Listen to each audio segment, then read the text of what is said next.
So we're here with freshman Primo Self of Endicott. How are we doing today? You're seeing this game so far. How's this all going for you?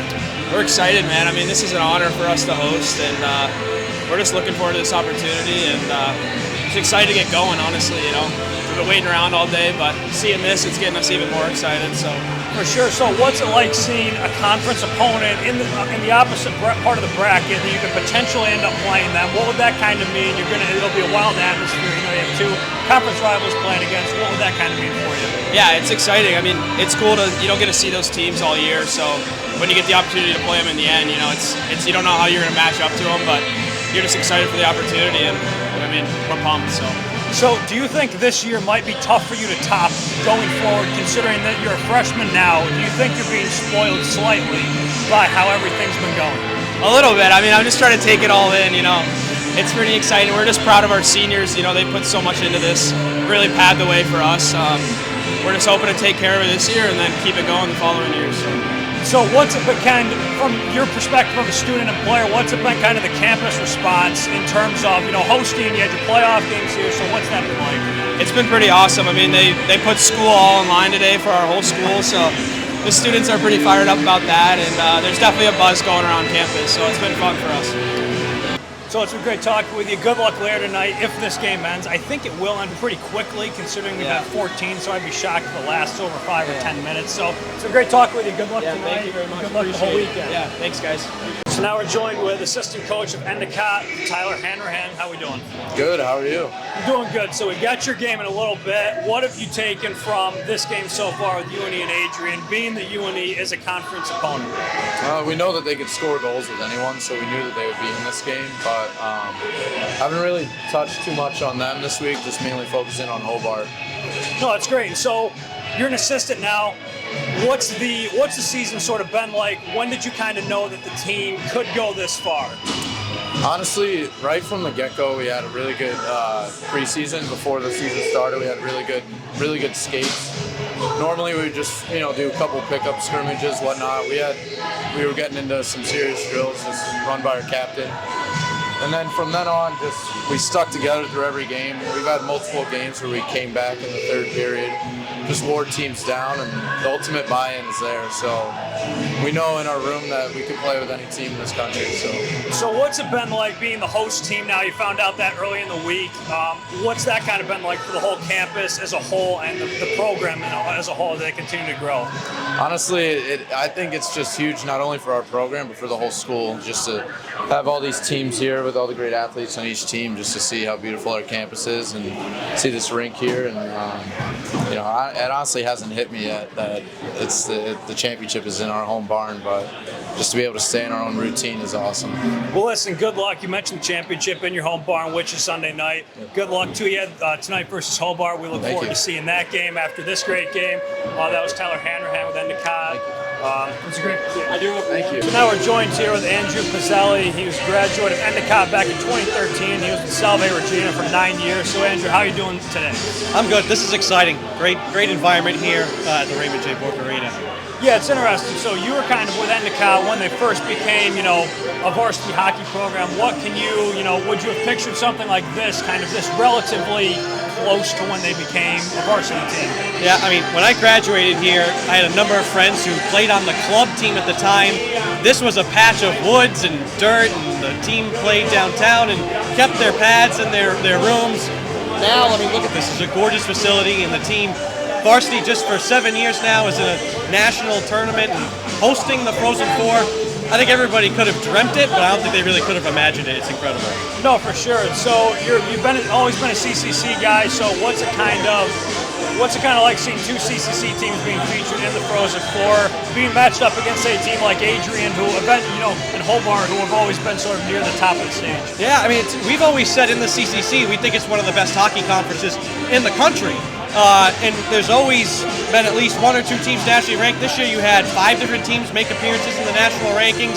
And sometimes when you have good teams all beating up on each other, the records can look a little low.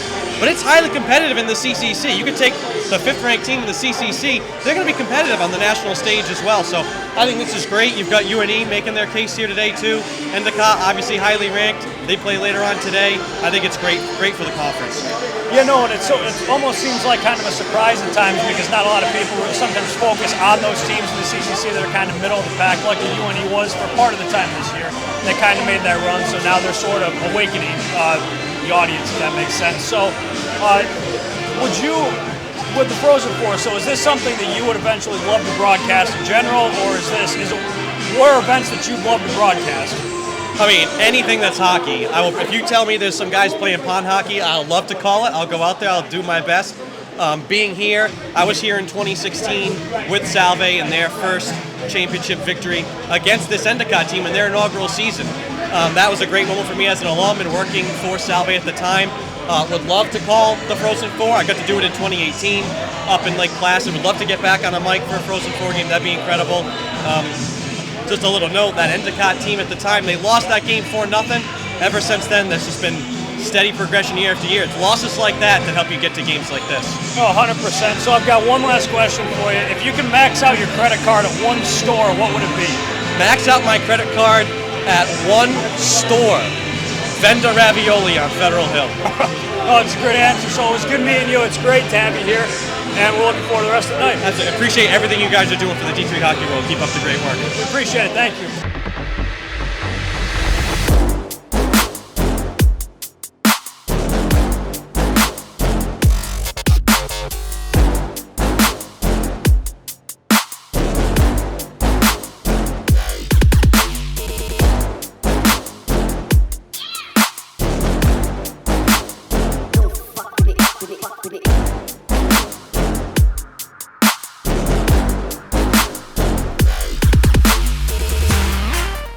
So we've just witnessed, at least for me and in my opinion, the greatest hockey game I've ever seen between Adrian and UNE.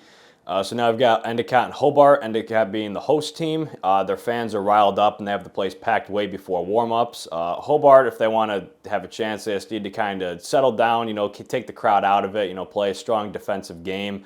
But currently Endicott, the fans are going nuts and they're going to be going the whole game.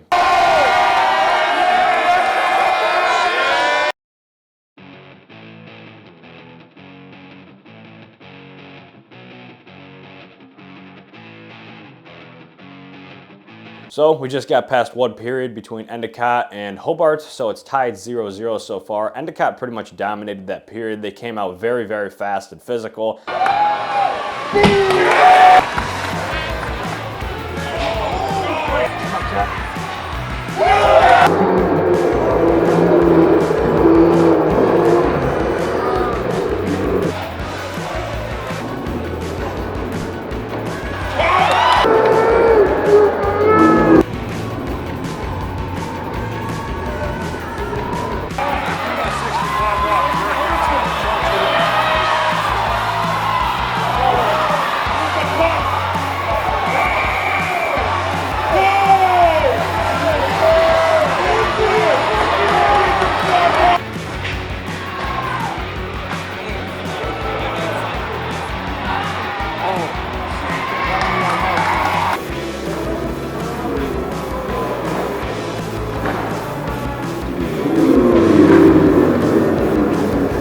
It seemed like Hobart just kind of had to, get their senses a little bit and sort of just calm down being in that rowdy environment.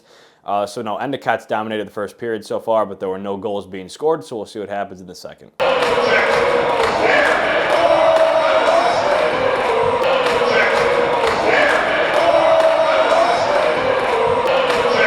So we just got past the second period. We're tied 1-1. The period was pretty much like the first period. For the first half of it, Endicott came out flying. They scored within the first 5 minutes of the period.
Hobart added one later in the period, and so we're tied. The game is still physical, and the crowd's still into it, and it should be an interesting third.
So that wraps up the game between Endicott and Hobart. Hobart wins at 3-1. Hobart capitalized on a power play goal late in the period when Endicott was called for a boarding penalty, so they scored to make it 2-1, and then they added an empty net late to make it 3-1. Hobart kind of seemed to control this period. It seemed as though Endicott, they came out flying at like 150% in the first period. In the second period, they might not have had much left in the third.